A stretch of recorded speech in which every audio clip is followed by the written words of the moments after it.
রামকৃষ্ণ কথামৃত। শ্রী শ্রী রামকৃষ্ণ কথামৃতের আজকে আমরা যে জায়গাটি পড়ব এর তারিখ হলো 15ই এপ্রিল 1883 এবং পৃষ্ঠা সংখ্যা 174, অখণ্ড সংস্করণ। আসুন আমরা শুরু করি আজকের অনুধ্যান শ্রী শ্রী রামকৃষ্ণ কথামৃত।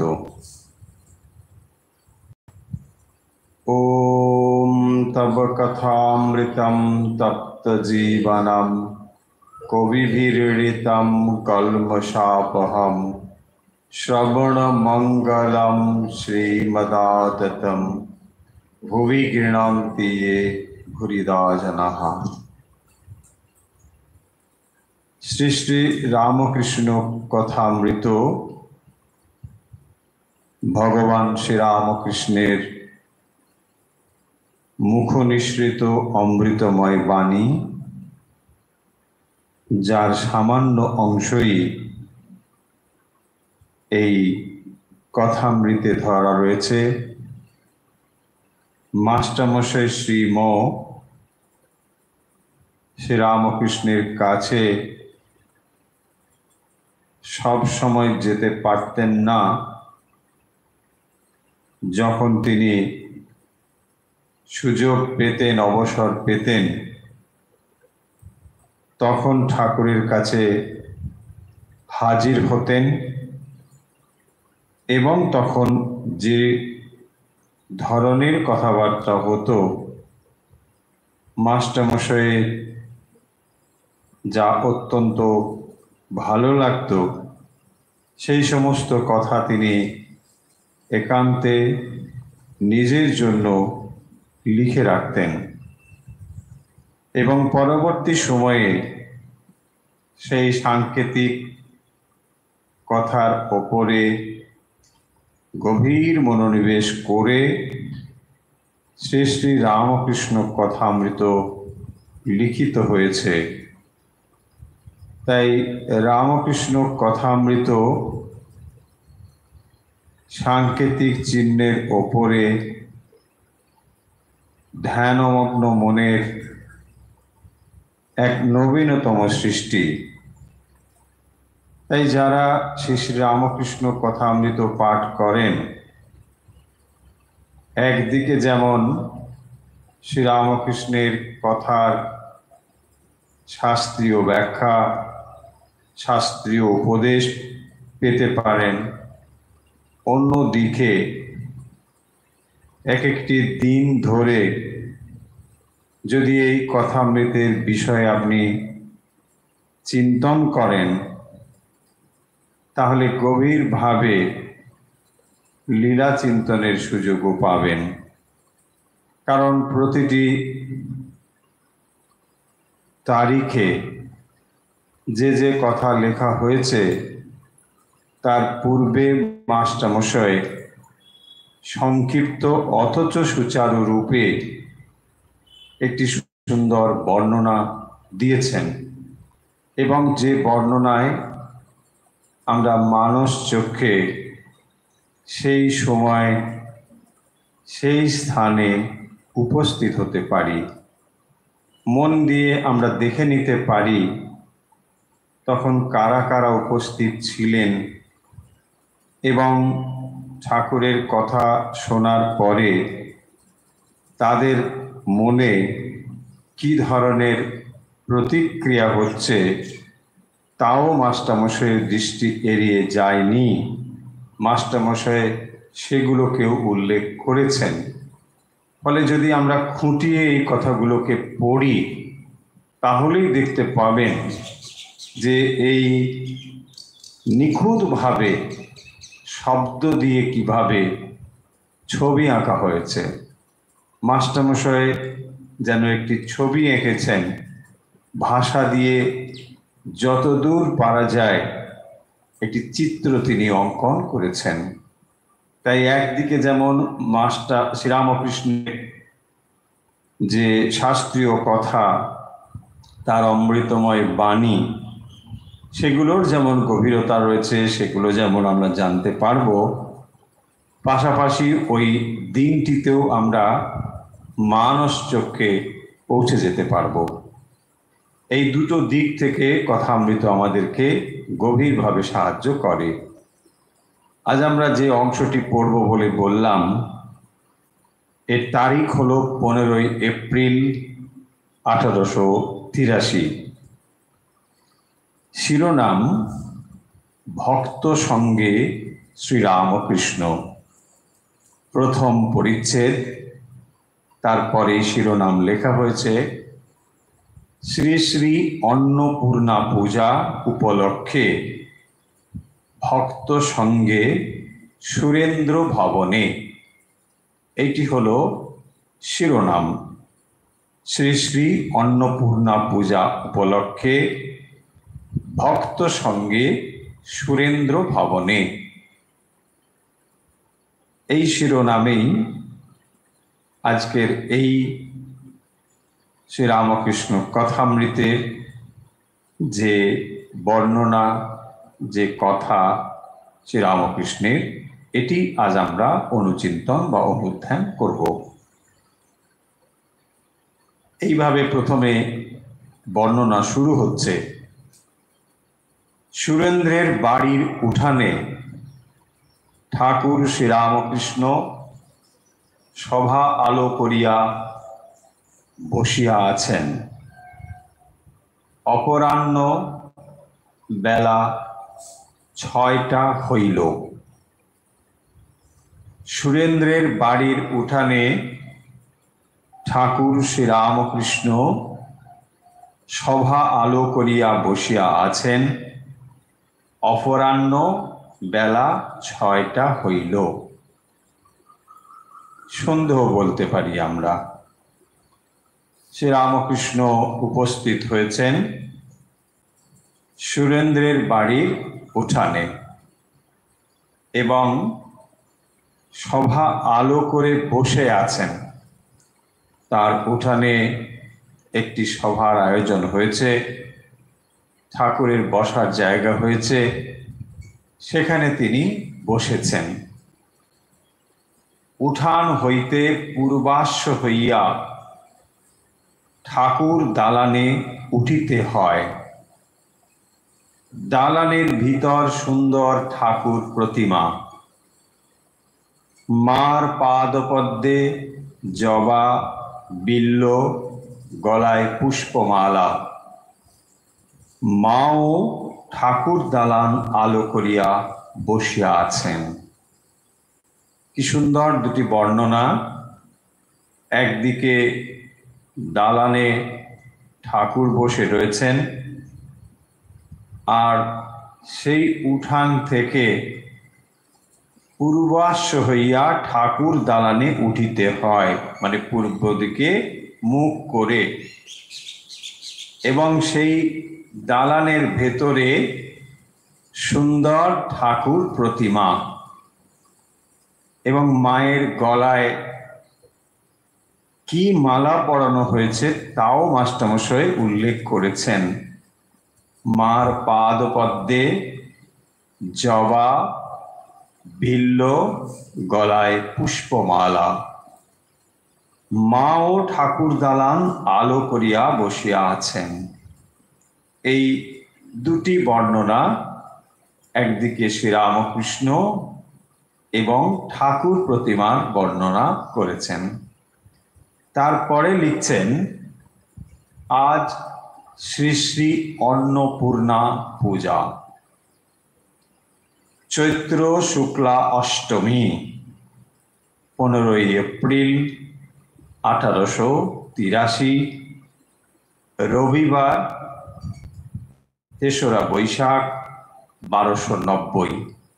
একেবারে তারিখ সময় নিখুঁতভাবে উল্লেখ করেছেন, যাতে পরবর্তী সময়ে আমাদের সন্দিগ্ধ মনে না কোনো সন্দেহ তৈরি হয় যে এটি বোধহয় খানিকটা গালগল্প ধরনের, মাস্টারমশাই বোধহয় শ্রীরামকৃষ্ণকে একটু বাড়িয়ে কিছু বর্ণনা জুড়ে দিয়েছেন। যাতে এই ধরনের সন্দেহ তৈরি না হয় তাই স্পষ্টভাবে তারিখ এবং সময় উল্লেখ করেছেন। সুরেন্দ্র মায়ের পূজা আনিয়াছেন, তাই ঠাকুরের নিমন্ত্রণ। সুরেন্দ্রকে ঠাকুর খুব ভালোবাসেন, ঠাকুরের একজন বিশেষ ভক্ত। সুরেশ মিত্তির ঠাকুর তাকে সুরেশ সুরেশও বলেছেন, সুরেন্দ্রনাথ। যাই হোক, সুরেন্দ্র মায়ের পূজা আনিয়াছেন, তাই ঠাকুরের নেমন্তন্ন। তিনি মা অন্নপূর্ণার পুজো করছেন, ঠাকুরকে তাই তিনি তার বাড়িতে আহ্বান করেছেন, ডেকেছেন। ঠাকুর ভক্ত সঙ্গে আসিয়াছেন, আসিয়া ঠাকুর দালানে উঠিয়া শ্রী শ্রী ঠাকুর প্রতিমা দর্শন করিলেন। আপনি মনে মনে একবার চিন্তা করুন, শ্রী রামকৃষ্ণ ঠাকুর দালানে উঠেছেন এবং সেখানে তিনি প্রতিমা দর্শন করছেন। প্রণাম এবং দর্শনান্তর দাঁড়াইয়া মায়ের দিকে তাকাইয়া শ্রী করে মূল মন্ত্র জপ করিতেছেন। শ্রীরামকৃষ্ণ প্রতিমা দর্শন করেছেন, প্রণাম করেছেন এবং তারপর মায়ের দিকে তাকিয়ে দাঁড়িয়ে মন্ত্র জপ করছেন। ভক্তেরা ঠাকুর প্রতিমা দর্শন এবং প্রণামান্তর প্রভুর কাছে দাঁড়াইয়া আছেন। প্রণাম করার পরে তারা দাঁড়িয়ে আছেন। একেবারে সুন্দরভাবে বর্ণনা দেওয়া হয়েছে। শ্রীরামকৃষ্ণ মায়ের দর্শন করেছেন এবং তারপর দাঁড়িয়ে খানিকটা জপ করেছেন, আর ভক্তেরা দাঁড়িয়ে রয়েছেন। উঠানে ঠাকুর ভক্ত সঙ্গে আসিয়াছেন, উঠানে শতরঞ্চি পাতা হইয়াছে, তাহার উপর চাদর, তাহার উপর কয়েকটি তাকিয়া। খুব স্বাভাবিকভাবেই যখন তাকে অভ্যর্থনা করে আমন্ত্রণ জানানো হয়েছে, ঠাকুর উপস্থিত হয়েছেন এবং ঠাকুর দর্শন করেছেন, প্রতিমা দর্শন করেছেন। এরপরে তাকে বসতে দেওয়া হয়েছে, ঠাকুরকে বসতে দেওয়া হয়েছে। উঠানে ঠাকুর ভক্ত সঙ্গে আসিয়াছেন, শতরঞ্জি পাতা হইয়াছে, তার উপর চাদর, তার উপর কয়েকটি তাকিয়া। তখনকার দিনে এইভাবেই মানুষকে বসতে দেওয়া হতো বা অভ্যর্থনা করা হতো। এখন যেমন অনেকটা বেশি পাশ্চাত্যের প্রভাব আমাদের সংস্কৃতির সঙ্গে যুক্ত হয়েছে, ফলে আমরা এখন অধিক পরিমাণে টেবিল, চেয়ার ইত্যাদিতে অভ্যস্ত হয়েছি। তখন কিন্তু অতটা ছিল না। তার মানে এই নয় যে টেবিল চেয়ারের ব্যবহার ছিল না, ছিল, কিন্তু বিশিষ্ট কেউ মানুষ এলে তাদেরকে এইভাবেই বসতে দেওয়া হতো। বিশেষ করে যখন এই ধরনের সাধু সন্ন্যাসী মানুষ, তো তখন সেখানে একটা বসার ব্যবস্থা থাকবে এবং তাকিয়া থাকবে। এটা একটা তাকে সম্মান জানানোর জন্য এরকম ব্যবস্থা তখনকার দিনে ছিল, যে বিশেষ কেউ অতিথি হলে এভাবেই তাকে বসানো হবে।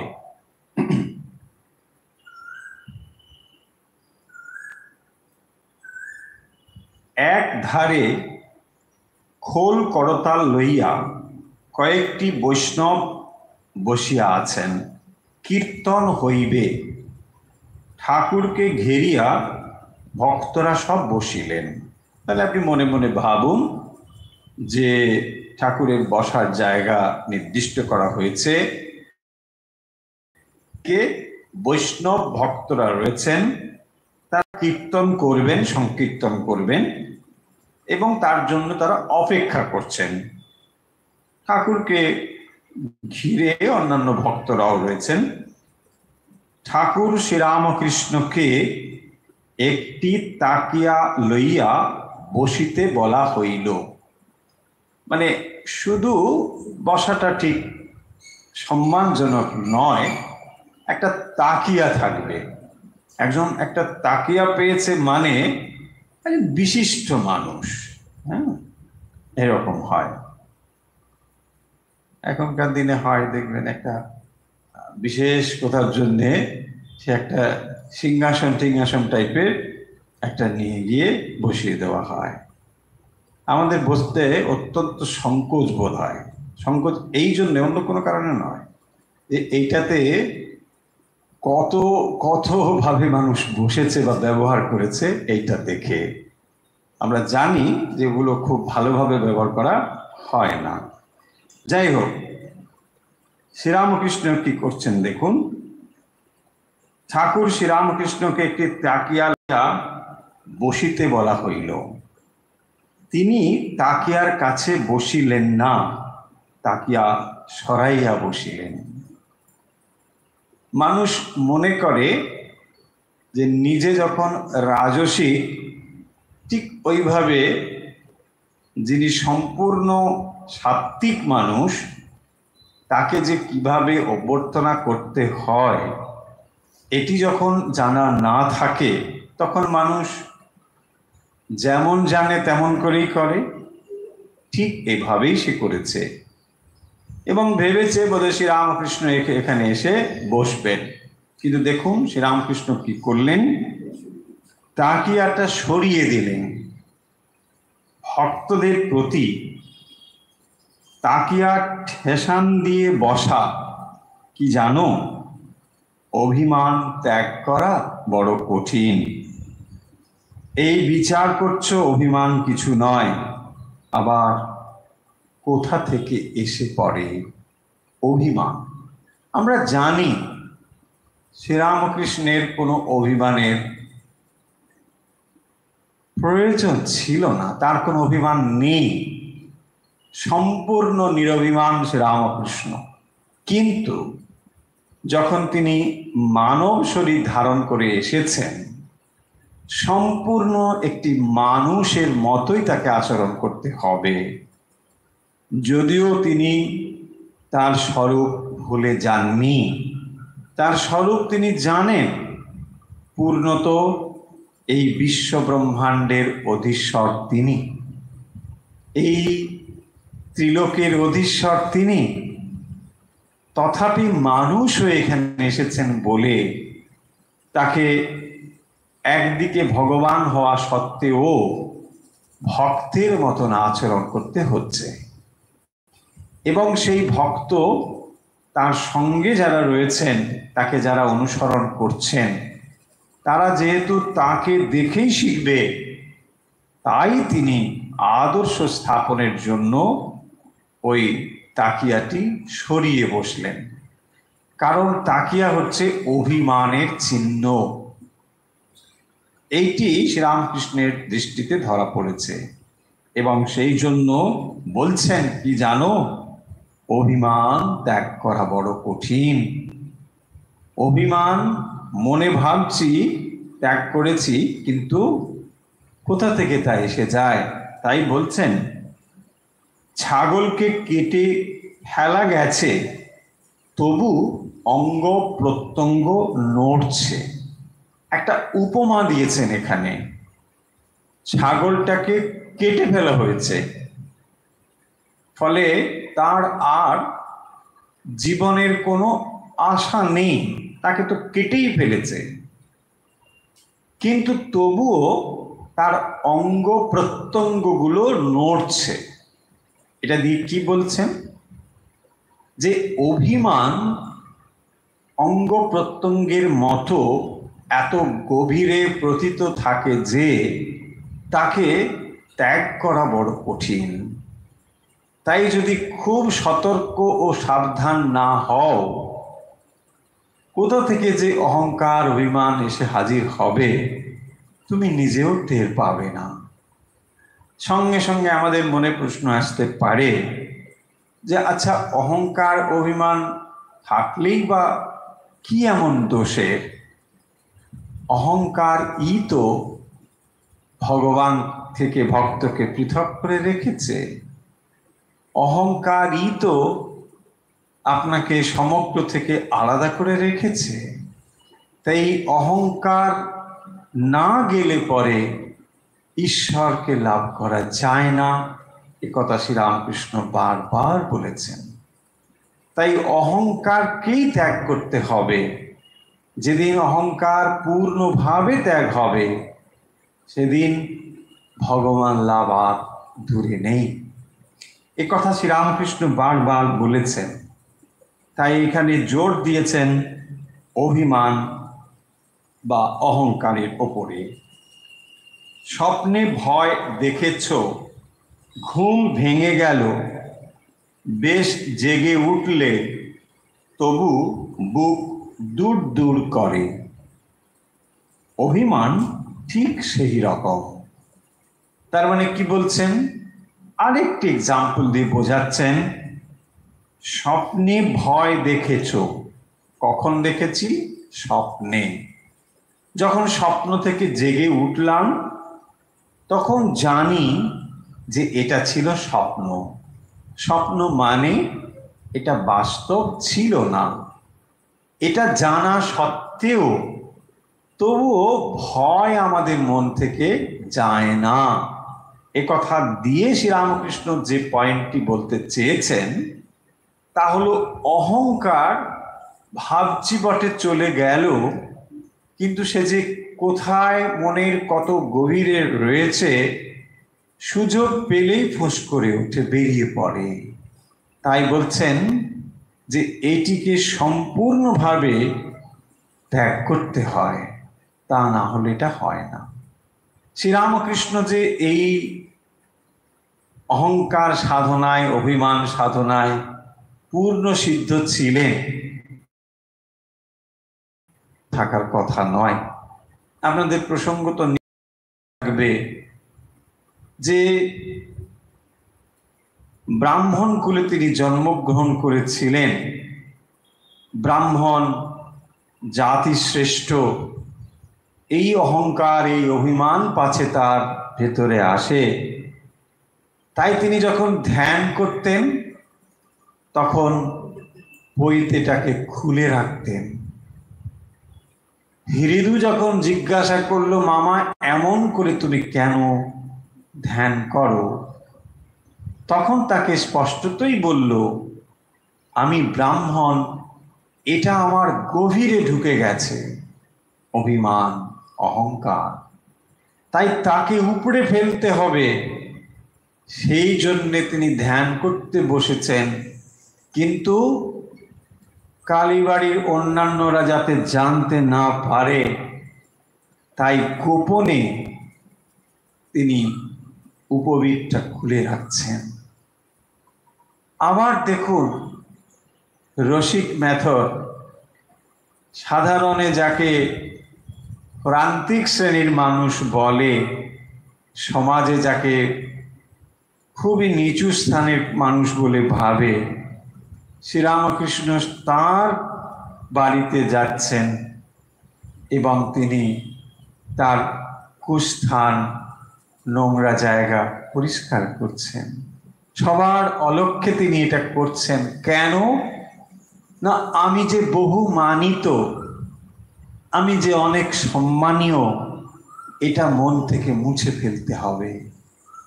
আবার কি করছেন? দক্ষিণেশ্বরের কাঙালিরা প্রসাদ খাবার পরে পাতা ফেলে দিয়েছেন, সেখানে তিনি কি করছেন? ওই পাতা নিজের মাথায় স্পর্শ করছেন, ওখান থেকে খাবার তুলে মাথায় স্পর্শ করছেন যে না, এটা উচ্ছিষ্ট নয়, এটা মহামায়ার প্রসাদ। ফলে এই যে সমজ্ঞান, এই যে অহংটাকে নাশ করার জন্য শ্রীরামকৃষ্ণ সাধন করেছেন।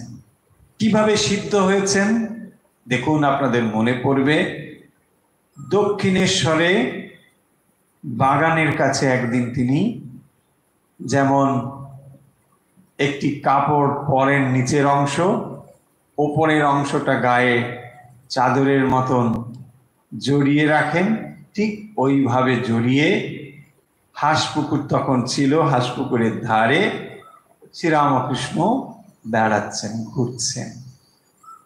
ভক্ত এসে বলল, তাকে দেখে ভাবল যে এ বোধহয় এই বাগানে মালি হবে। তাকে বলল, একটা ফুল তুলে দাও না।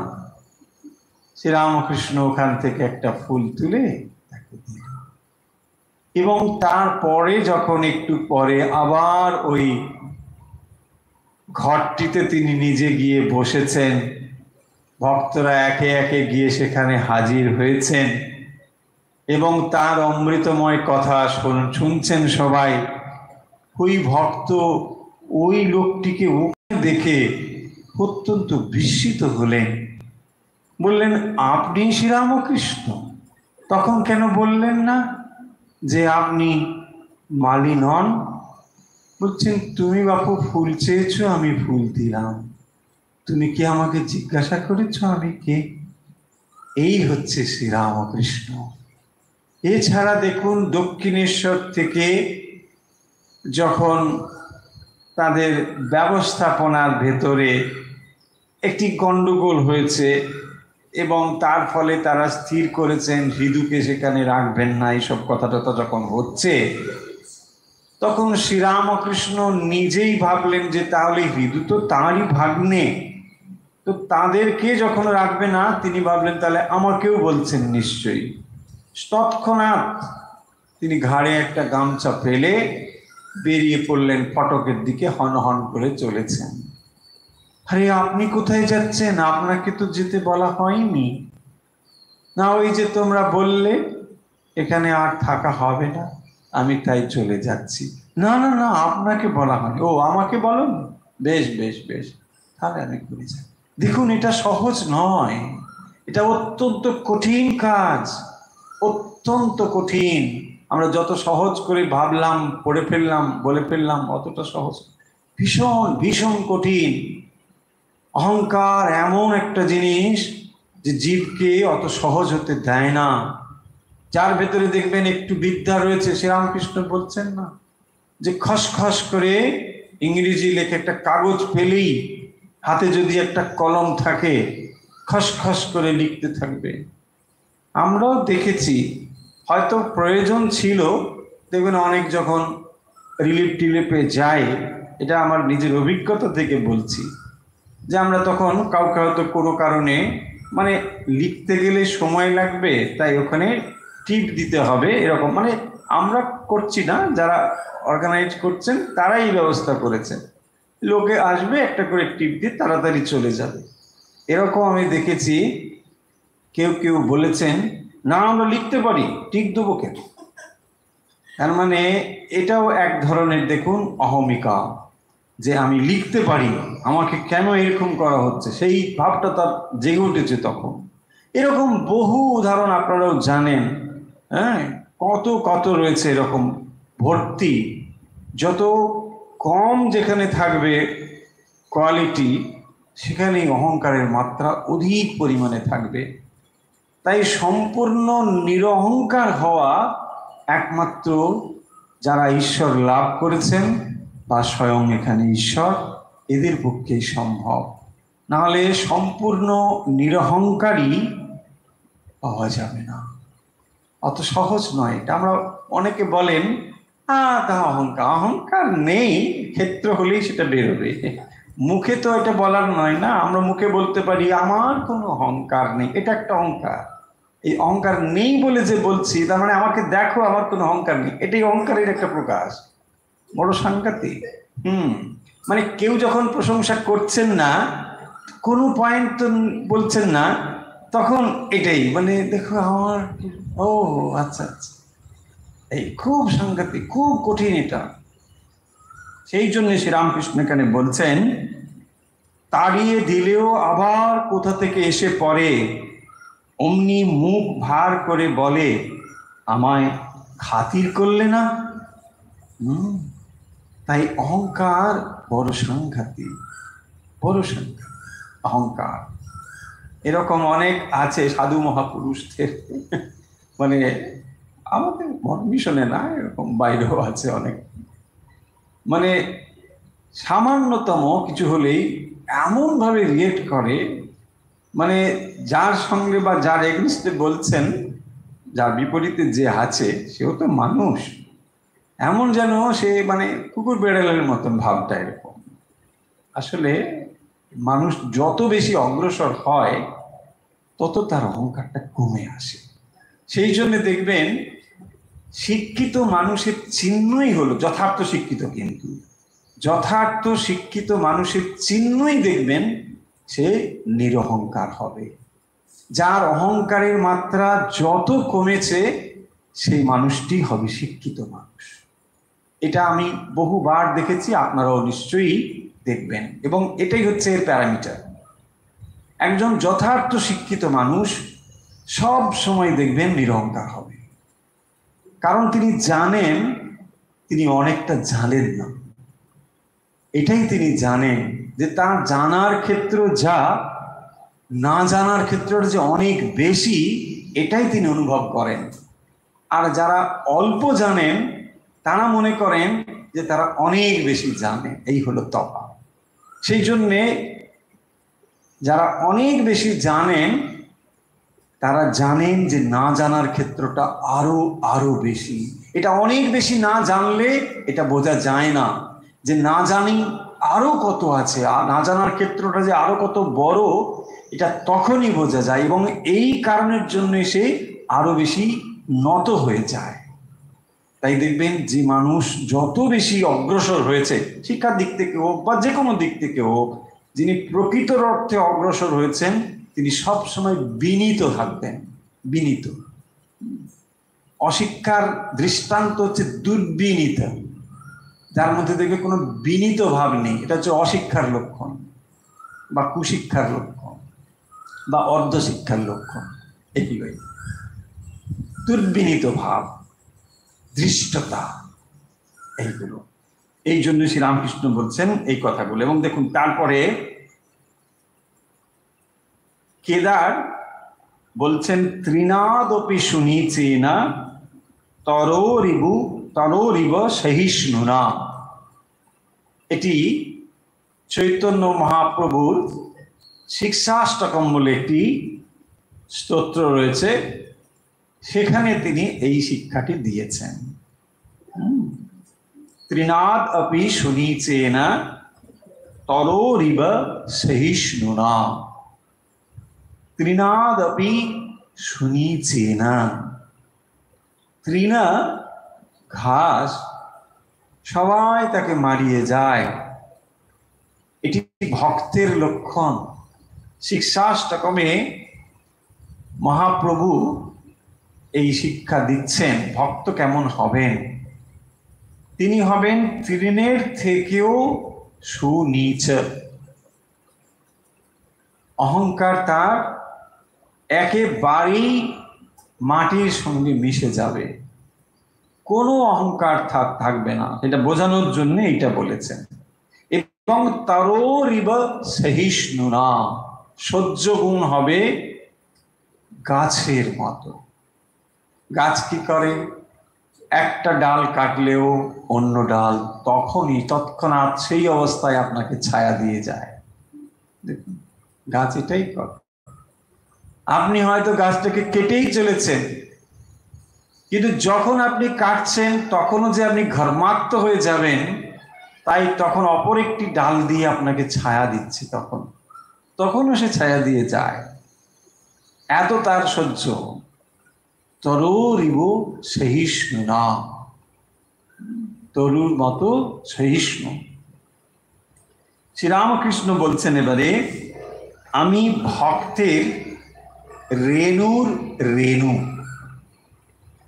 দেখুন, শ্রীরামকৃষ্ণ স্বয়ং ভগবান আমাদেরকে নিরঅহংকারী করবেন বলে, অহংকারহীনতা শেখাবেন বলে নিজে পরিচয় দিচ্ছেন, আমি শুধু ভক্ত নই, আমি ভক্তের রেণুর রেণু।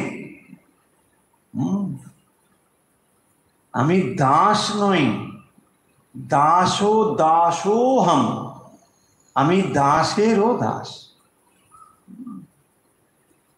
যিনি তার ভক্ত, আমি তার দাসেরও দাস। বৈদ্যনাথের প্রবেশ।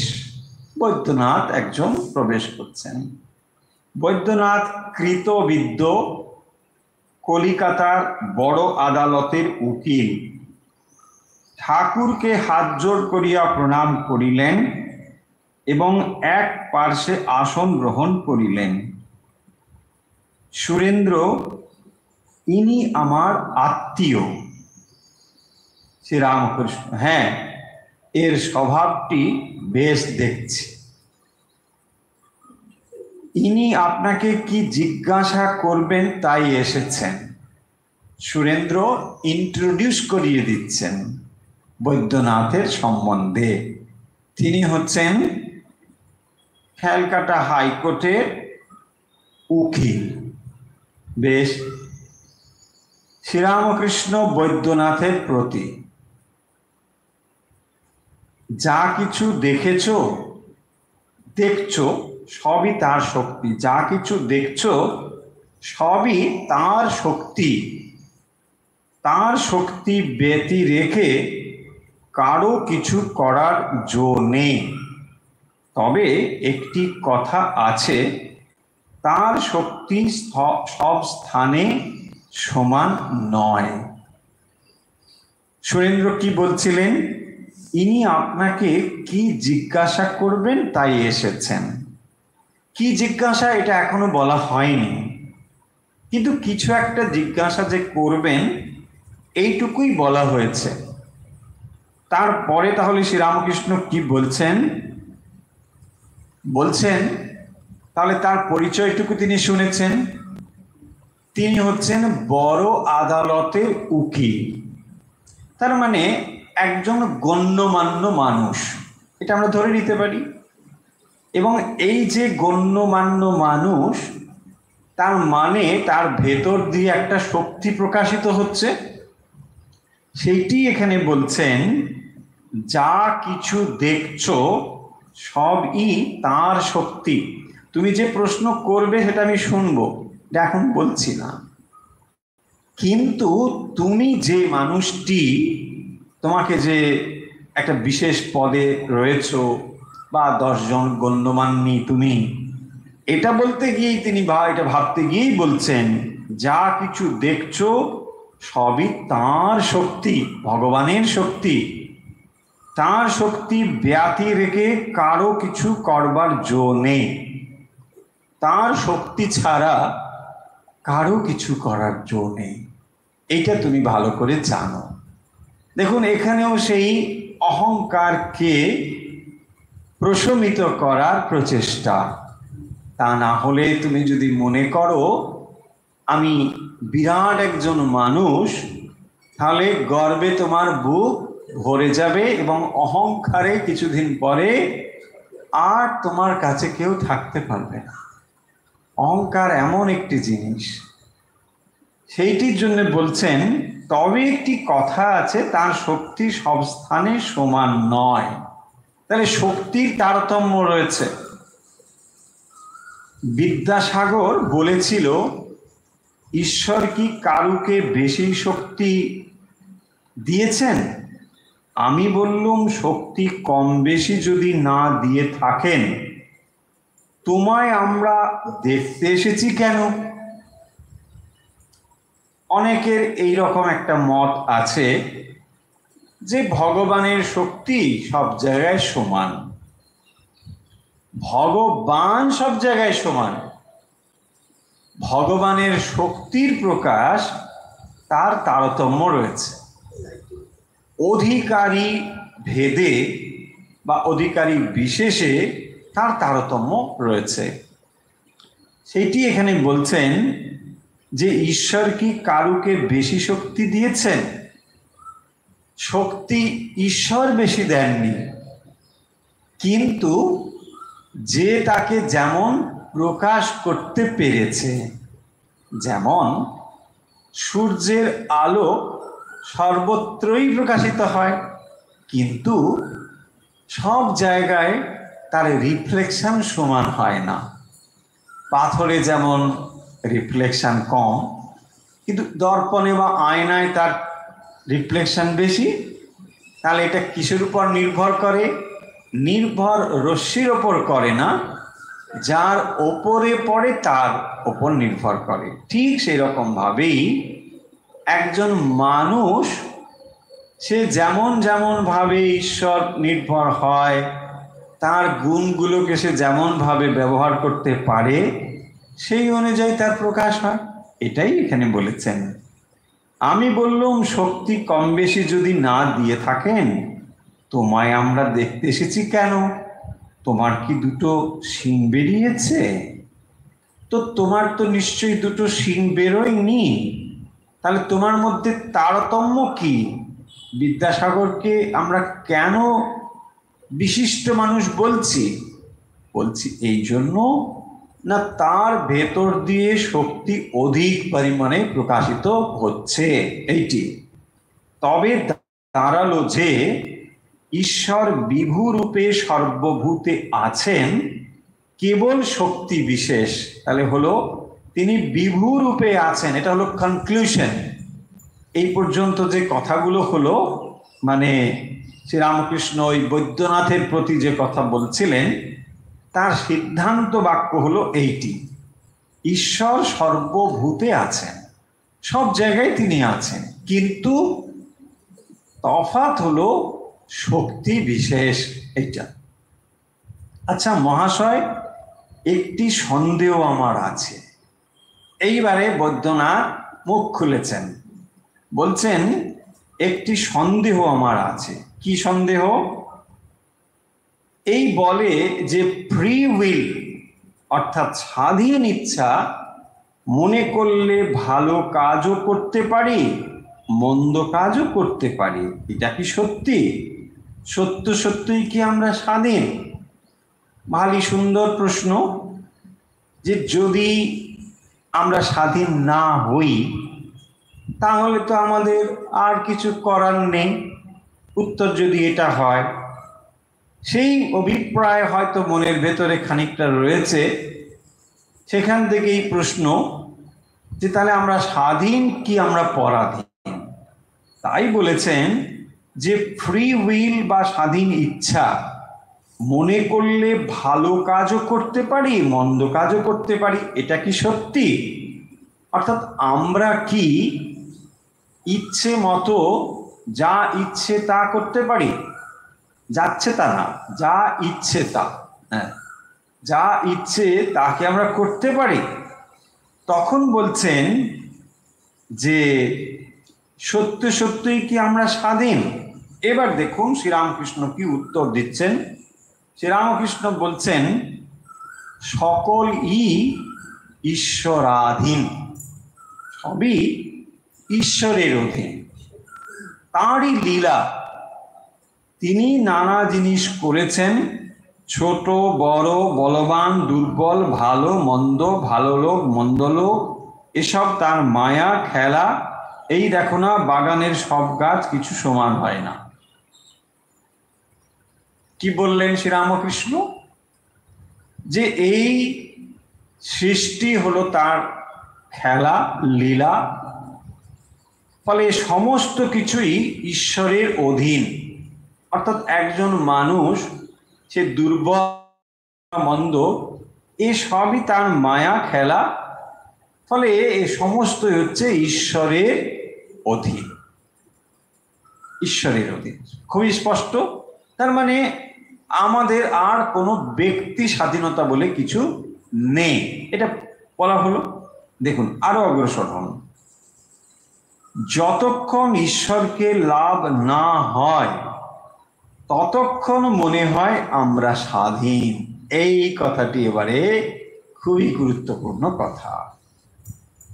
তাহলে আমি আবার পড়ি, যতক্ষণ ঈশ্বরকে লাভ না হয় ততক্ষণ মনে হয় আমরা স্বাধীন।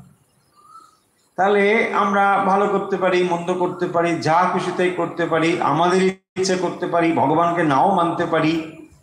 এই সমস্ত কিছুই হচ্ছে সম্ভব যখন ঈশ্বরকে না জানা যায়। ঈশ্বরকে না জানার ফলে আমাদের একটি পৃথক ব্যক্তিত্ব তৈরি হয়। পৃথক ব্যক্তিত্ব, সেই ব্যক্তিত্ব কোত্থেকে তৈরি হয়? অহংকার থেকে।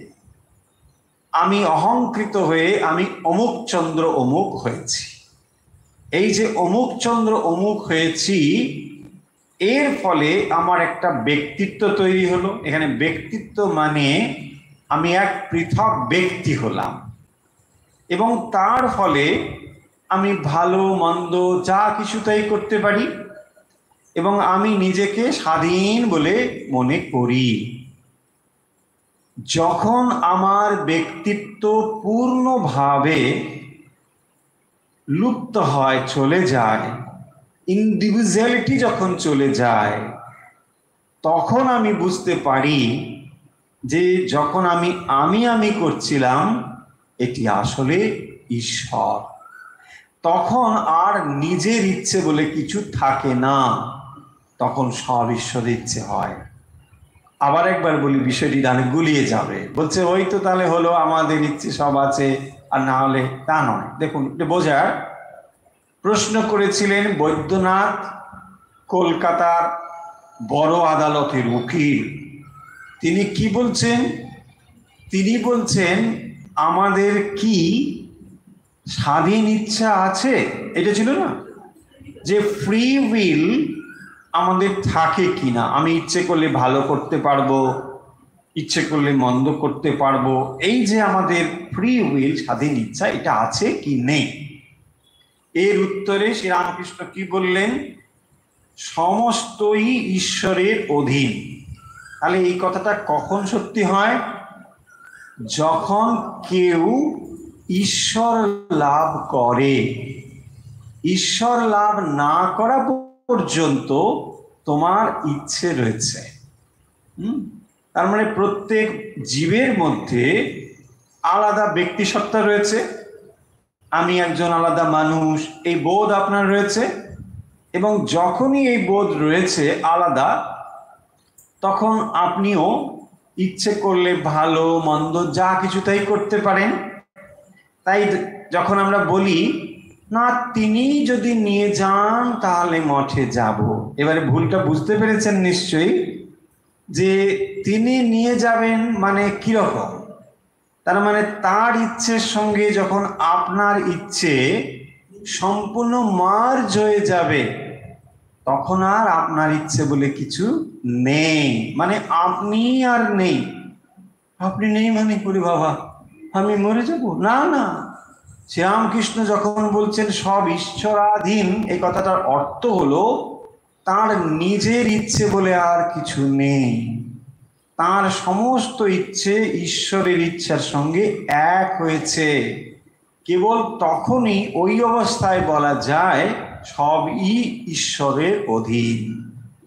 এছাড়া যখন ওই অবস্থা লাভ না হচ্ছে, তত সময় পর্যন্ত আপনার ভেতরে ইন্ডিভিজুয়ালিটি রয়েছে, ফ্রি উইল রয়েছে। সেই ফ্রি উইল আছে বলেই তো আপনি ইচ্ছে করলে বদ্ধ হতে পারেন, ইচ্ছে হলে মুক্ত হতে পারেন। তার মানে আপনার ভেতরে বিদ্যা মায়া, আপনার ভেতরে অবিদ্যা মায়া রয়েছে। যখন আপনি অবিদ্যা মায়াকে অবলম্বন করেন, তখন আপনি নিচের দিকে চলে যান, ঘুমিয়ে পড়েন। আর যখন আপনার ভেতরে বিদ্যা মায়া আসে, আপনি জেগে ওঠেন, না না রোগ করে করতে হবে, হয় কি না? এইটাই তো বলছেন, যদি আপনার ভেতরে এই ফ্রি উইলটা না থাকতো, তাহলে আপনি ঈশ্বর লাভই তো করতে পারতেন না। আপনি তো জানেন আমার আর কিছু করার নেই, আপনি শুধু বসে থাকুন আর হরিনাম। হরিনাম কেনই বা করবেন, আপনি তো কিছুই, সবই তেনার ইচ্ছা, সবই তিনি করছেন। তাহলে আমরা বুঝতে পারছি যে আমরা যে কথায় কথায় বলি সবই মানে তার ইচ্ছে ছাড়া গাছের পাতা নড়ে না, এটা ভুল নয়, কিন্তু ভাববেন না তাহলে কাল থেকে এটা মিথ্যে হয়ে গেল, তা নয়, সত্যি। কিন্তু এটা তখন সত্যি হবে আপনার কাছে, মানে অনুভূত সত্যি হবে, যখন আপনার ইচ্ছের সঙ্গে ঈশ্বরের ইচ্ছে মিলে যাবে। তার আগে যখন এটা বলি তখন এটা অপরের অনুভূত সত্য আমরা কেবল বলি। এই দুটোর মধ্যে তফাৎ রাখতে হবে। অপরের অনুভূত সত্যর মধ্যে তফাৎ মানে কি? মানে এই কথাটা অপরের কাছে অনুভূত সত্য, আর আপনার কাছে এটা এক্সপিরিয়েন্সিয়াল ট্রুথ নয়, এটা কেবল আপনি পড়েছেন, একটা কোথাও থেকে শাস্ত্র থেকে পড়েছেন। তাহলে এটা এক্সপিরিয়েন্সিয়াল নয়, এটা কিরকম না, এটা indirect knowledge, it is not direct knowledge, পরোক্ষ জ্ঞান, শাব্দিক জ্ঞান। আপনি শব্দ থেকে পড়েছেন এই জ্ঞানটা, তফাৎ বোঝা গেল? তার মানে একটা যখন আমি শাব্দিক জ্ঞান নিচ্ছি, তার মানে বস্তু সম্বন্ধে আমার সরাসরি জ্ঞান নেই। আপনাকে দেখানো হলো সুন্দর, কিন্তু এতে কি আপনার রসনা তৃপ্ত হলো? আপেল কি জিনিস বুঝলেন? বলছে না, বুঝেছি, এরকম একটা সুন্দর গোল জিনিস, ওইটুকুই আপনি বুঝলেন। কিন্তু আপনাকে যদি বলা হয় আপেল কেমন খেতে, আপনি আর বলতে পারবেন না। বলছে কেমন দেখতে বলতে পারি, খেতে কেমন আমি জানি। ঠিক এক্স্যাক্টলি তার ইচ্ছে ছাড়া গাছের পাতা নড়ে না, এটা হচ্ছে তোতা পাখির মতো আমরা কেবল আউড়ে যাচ্ছি। ভুল নয় কিন্তু, ভাববে না তাহলে তো ভুল, না ভুল নয়, সত্যই। কিন্তু আপনার কাছে এটা শোনা কথা, এই শোনা কথার দ্বারা খুব বেশি লাভ হয় না। তোতা পাখির মতো কি করে শ্রীরামকৃষ্ণ বলছেন না, পাখি রাম রাম হরি হরি কত কিছু বলে, ভালো ছোলা টোলা খায়, তখন নানা রকম কথা বলে, মানে অপরকে খুশি করার জন্য নানা কিছু বলে। কিন্তু যখন বিড়াল ছেলে থেকে খপ করে ধরে, মানে যখন পরীক্ষা দেওয়ার সময় হয়, জীবন যুদ্ধের পরীক্ষা, তখন কি হয়, ট্যাঁ ট্যাঁ, মানে আগেকার যে মন্ত্র সেটা বেরিয়ে আসে হচ্ছে।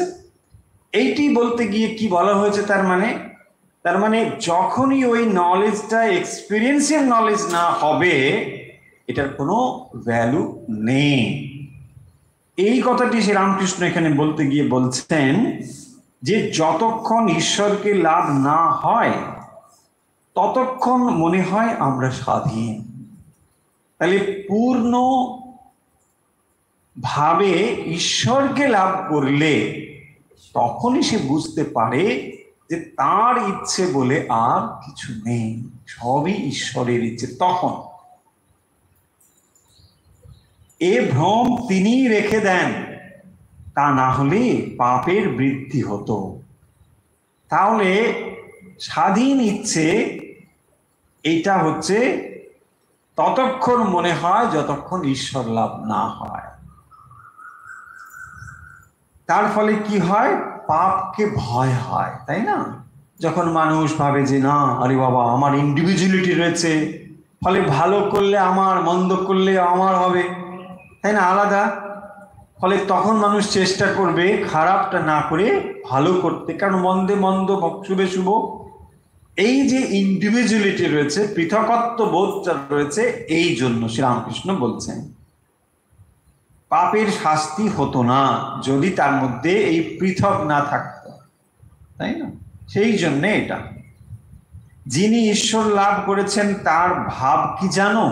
এবারে বলছেন যে কি করে যিনি ঈশ্বর লাভ করেছেন তার আর নিজের ইচ্ছে বলে কেন থাকে না, ঈশ্বরের ইচ্ছের সঙ্গে সব কেন এক হয়ে যায়? এই জন্য হয়ে যায় যে তার ভাব আমি যন্ত্র তুমি যন্ত্রী। এটা ভক্ত অভ্যাস করবার চেষ্টা করে, আর এটা যখন পূর্ণ হয়ে যায় তখন সে ঈশ্বর লাভ করে। মানে অভ্যাস করে কি না, আমি যন্ত্র তুমি যন্ত্রী। যন্ত্রী কাকে বলে? যিনি যন্ত্রটাকে চালান তাকে বলে যন্ত্রী। আমি হলাম যন্ত্র। তাহলে এই যে আমি এইটাকে যিনি চালান, এটা ভক্ত অভ্যাস করতে থাকেন যে সব সময় সে কি করে না, শরণাগত হতে চায়। প্রভু তুমি আমাকে যেমন চালাও। এটা হয়তো সে যে সম্পূর্ণ অনুভব করে কথা বলছে তা নয়, কিন্তু এটা সে অভ্যাস করছে। সে নিজেকে স্যারেন্ডার করতে চাইছে কার কাছে? ঈশ্বরের কাছে। এইটা করতে করতে যখন তার স্যারেন্ডার 100% হয়ে যাবে, কেবল তখনই সে বুঝবে যে আমি যন্ত্র, তুমি যন্ত্রী, তিনিই চালাচ্ছেন। তখন কি হল দেখুন, তাহলে তাহলে ইন্ডিভিজুয়ালিটিটা, ব্যক্তিত্ব সম্পূর্ণ নাশ হয়ে গেল। যন্ত্রের ভেতরে কি কোনো ব্যক্তিত্ব থাকে? থাকে না। দেখুন, যন্ত্রের ভেতরে যদি ব্যক্তিত্ব থাকে তাহলে সে যথার্থ যন্ত্র হতে পারবে না, তাই না? দেখবেন স্বামীজি শ্রীরামকৃষ্ণের হাতের যন্ত্র হয়ে উঠতে পেরেছিলেন কি করে না, নিজের ব্যক্তিত্বকে তার পায়ে সমর্পণ করেছিলেন। তার পায়ে মানে যেখানে সেখানে সমর্পণ নয়, স্বয়ং ভগবানের কাছে সমর্পণ করেছেন। কি সমর্পণ করছেন না, নিজের ব্যক্তি সত্তাকে শ্রীরামকৃষ্ণের কাছে সমর্পণ করছেন, দিয়ে তার যন্ত্র স্বরূপ হচ্ছেন। তার ফলে তার ইচ্ছে তার ভেতর দিয়ে প্রকাশিত হচ্ছে। যন্ত্র যখন এটাই হয় তখন দেখবেন যন্ত্রী ঠিক ভাবে এটাকে প্রকাশ করতে পারে। এটাই স্বাভাবিক। ধরুন আপনি হারমোনিয়াম বাজাচ্ছেন, সা টিপেছেন কিন্তু বাজছে মায়ের মতো, কি হবে? বা একটা অন্য কোনো সাউন্ড বেরিয়ে আসছে, তো তখন কি হবে? যন্ত্রে যে শব্দটি আপনি চান, যন্ত্রী যদি সেই শব্দটি না পায়, সেটা কি যথার্থ যন্ত্র হবে? তার মানে এখনো তার অহংবোধ আছে বলেই কোঁ শব্দ করে। আপনি চাইছেন সেটা সম্পূর্ণভাবে সা বাজুক বা মা বাজুক, কিন্তু সেটা কোঁ করে শব্দ হয় না অনেক সময়। বিশেষ করে মাইকগুলো হয়, যখন দেখবেন আপনার কথা ওর পছন্দ হচ্ছে না, কিছুই না করে করে একটা আওয়াজ হয়। আমি মাঝে মাঝে দেখেছি এটা করে, আমি বুঝতে পারি ওর পছন্দ হচ্ছে না, ও তখন দেখবেন করে একটা শব্দ করে। এই হচ্ছে মানে যন্ত্র আর যন্ত্রীর ব্যাপার। যখন যন্ত্রী সম্পূর্ণভাবে তার নিজের কথা বলতে চায় বা নিজের কাজ ঠিক করতে চায়, তখন যন্ত্র সম্পূর্ণভাবে শরণাগত হবে। আপনারা শ্রীমদ্ ভগবত গীতা দেখুন, সম্পূর্ণ গীতাটি যখন আপনি পড়ে একেবারে শেষের দিকে এলেন, তখন অর্জুন সম্পূর্ণ শরণাগত হয়েছেন।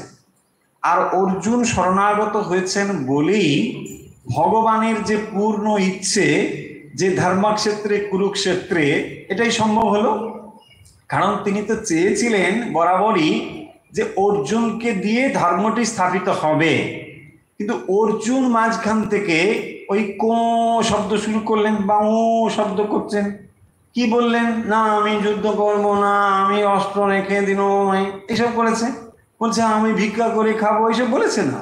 দেখুন পুরো উল্টো কথা। একজন ক্ষত্রিয় সে ব্রাহ্মণের মতন কথা বলছে, কেন? ভয় পেয়ে গেছে।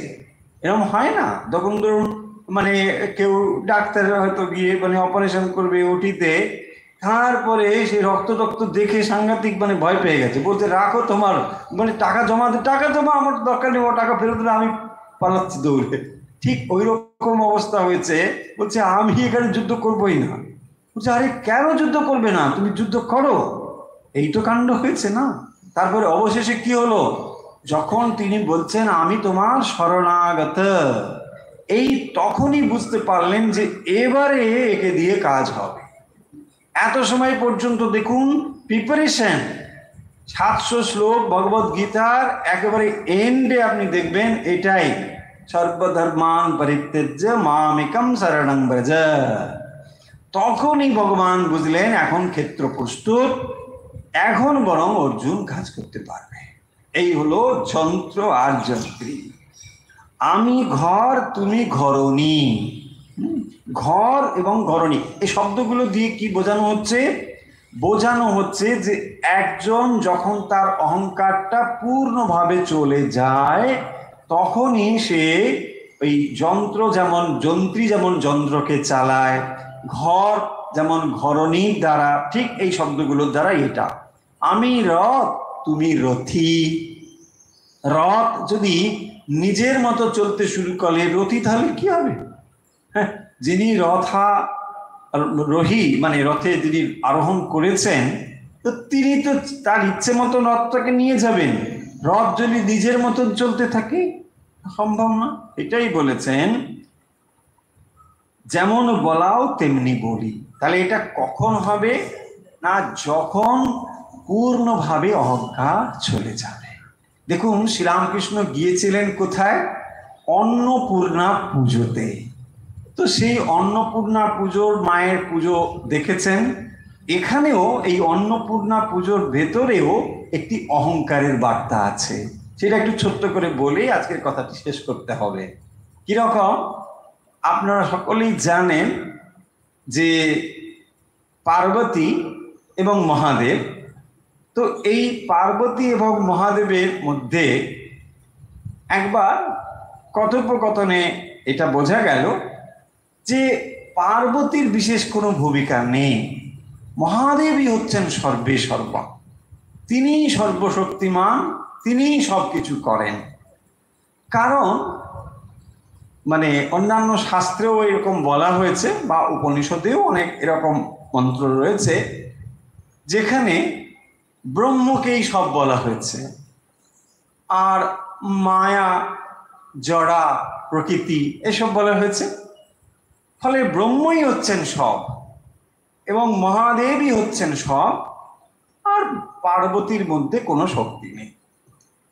এই ভাব যখন প্রকাশিত হলো তখন পার্বতী মনে একটা ভাব জন্মালো যে আচ্ছা আমার কোনো মূল্য নেই, আমি ছাড়াই ব্রহ্ম সর্বশক্তিমান কি করে হতে পারে?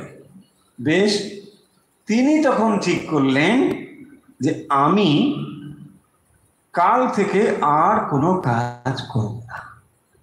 অর্থাৎ এই সৃষ্টিতে যে আমার কোনো ভূমিকা নেই, ব্রহ্মই যে সব, এটাই যদি সত্য হয় তাহলে আমি কাল থেকে আর কোনো কিছু করব না। তারপরে কি হলো না, ধীরে ধীরে সৃষ্টির লোপ পেতে শুরু করলো। মানে যেহেতু আর প্রকৃতি কাজ করছে না, তখন চারিদিকে কি হচ্ছে? ত্রাহি ত্রাহি রব, প্রকৃতি ধ্বংসের দিকে যাচ্ছে। পৃথিবীতে আর কোথাও বৃষ্টি নেই, গাছ নেই, শস্য নেই, কিছুই নেই, প্রকৃতি রুষ্টা হয়েছেন। মহাদেব তখন দেখলেন এ তো মহাবিপদ, আমি রয়েছি সর্বশক্তিমান সেটা ঠিকই, কিন্তু প্রকৃতি ছাড়া এই সৃষ্টি তো রক্ষা হবে না, মহাবিপদ। তিনি কি করবেন? তিনি চিন্তা করে আর খুঁজে পাচ্ছেন না পথ। এমন সময় কাশীতে খবর পেলেন যে এক রমণী তিনি নাকি অন্ন দান করছেন। পৃথিবীর আর কোথাও কোনো অন্ন নেই, প্রকৃতি ধ্বংস, বৃষ্টি হয় না, কিছুই হয় না, গাছ নেই, কিচ্ছু নেই, কিন্তু তিনি কোনোভাবে কাশীতে অন্ন দান করছেন। আচ্ছা কি করে এটা হচ্ছে? মহাদেব চুপি চুপি ওইখানে এসে হাজির হলেন যে দেখা যাক কি হয়। এসেই তিনি চিনতে পারলেন এ আর কেউ নয়, পার্বতী স্বয়ং। তিনি তখন ওখানে, কারণ সৃষ্টি তো তাঁর রক্ষা করতে হবে। যদিও মহাদেব রুষ্ট হয়েছেন, মানে মহাদেবের প্রতি তিনি ক্রুদ্ধ হয়েছেন, এটা ঠিকই, কিন্তু ধ্বংস তো সৃষ্টিকে তিনি করতে পারবেন না। তাই সন্তানদের রক্ষা করতে হবে। তিনি কি করেছেন? সেখানে অন্নদান করছেন। মহাদেব তখন কি করলেন? সমস্ত অহংকার চূর্ণ করে ওই হাতে পাত্র নিয়ে, ভিক্ষার পাত্র নিয়ে দাঁড়ালেন। ভিক্ষাং দেহি, ওই ভিক্ষাং দেহি বলে দাঁড়ালেন। দেখুন, এই যে অহংকার, এর ভেতরে কিন্তু এই অহংকার চূর্ণের কথাও রয়েছে। তাই অন্নপূর্ণা পুজোতে গিয়ে, হয়তো অন্নপূর্ণার বিষয়ে এখানে আলোচনা খুব একটা বেশি আমরা দেখতে পেলাম না, এই যে পর্যন্ত আমরা পড়েছি, কিন্তু প্রচ্ছন্নভাবে ওই জিনিসটি উঠে এলো। শ্রীরামকৃষ্ণ সেই তাকিয়া থেকেই শুরু হলো। তাকিয়াটা সরিয়ে বসলেন এবং এটা যে অহংকারের চিহ্ন, এটা তিনি বললেন, এবং তার থেকেই পরপর সব কথা বেরোলো। তিনি বললেন যে এই অহংকারকে ত্যাগ না করতে পারলে ভগবান লাভ করা যায় না। পূর্ণ অহংকার যখন ত্যাগ হবে, ঈশ্বর লাভ তখন আর দূরে নেই। অহংকারই হচ্ছে ঈশ্বর থেকে জীবকে পৃথক করে রেখেছে। শ্রীরামকৃষ্ণ অন্যত্র উপমা দিয়ে বলছেন যে জলের মধ্যে যদি একটি লাঠিকে ফেলে দেওয়া হয়, সে লাঠি যেমন জলকে দ্বিখণ্ডিত করে, দ্বিবিভক্ত করে, কিন্তু বাস্তবিক কোনো তফাৎ নেই। লাঠিটাকে সরিয়ে দিলেই দুদিকের জল যেমন একই রকম দেখায়, জীবের মধ্যে ঈশ্বর চৈতন্যের কোনো তফাৎ নেই। সেই ঈশ্বরই আপনার হৃদয়ে প্রকাশিত রয়েছেন, কিন্তু জীবের অহংকার বশত ওই লাঠিটি রয়েছে বলে আমরা সেদিকে দৃষ্টিপাত করছি না। এই অহং লাঠিটিকে না তুলতে পারলে কখনোই ভগবান লাভ করা সম্ভব নয়। তাই শ্রীরামকৃষ্ণ এখানে বলেছেন, এবং তারপরে যে প্রসঙ্গটি এসেছে সেটি হলো স্বাধীন ইচ্ছে।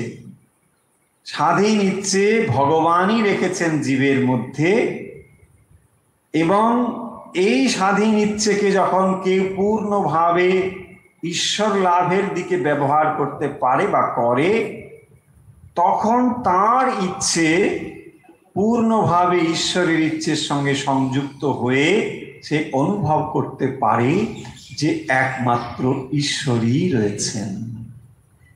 তার মানে ঈশ্বরের ইচ্ছেকে একটি বড় বৃত্ত বলে ভাবুন। সেই বড় বৃত্তের ভেতরে ছোট ছোট বৃত্ত আপনি আমি। সেই আপনি আমি, আমার অহংকার ওই ছোট্ট একটি গণ্ডি তৈরি করে একটা ছোট্ট বৃত্ত তৈরি করেছে। সেই বৃত্তটি থাকার ফলে ওই যে বড় একটি বৃত্ত, তার সঙ্গে সংযুক্ত হতে পারছে না। যখন এই আমিটি বিনষ্ট হয়ে যায়, তখনই সে বুঝতে পারে যে একমাত্র ওই বড় বৃত্তটাই চিরকাল রয়েছে। পাশাপাশি স্মরণ করিয়ে দিই, সময় অনেকটাই অতিবাহিত হয়ে গিয়েছে, যে ওই উপনিষদের সেই দুটি পাখির কথা আপনাদের বহুবার বলেছি। দ্বা সুপর্ণা সজুজা সখায়া সমান বৃক্ষে পরিশস্যাতে বলেছি, যেখানে দুটি পাখি, একটি নিচের পাখি আর একটি ওপরের পাখি। এই জীবাত্মাই যখন ওপরের পাখির সঙ্গে সংযুক্ত হয়, তখন সে বুঝতে পারে তার অহংকার বলে আর কিছু নেই। তখনই সেই অহংকার বিলুপ্ত হয়ে বলতে পারে সবই ঈশ্বরের ইচ্ছে।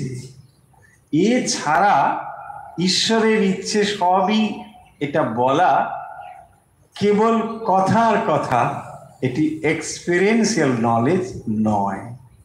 আজকের কথা এখানেই আমরা রাখবো। এত সময় আমরা শ্রী শ্রী রামকৃষ্ণ কথামৃত থেকে পাঠ করলাম।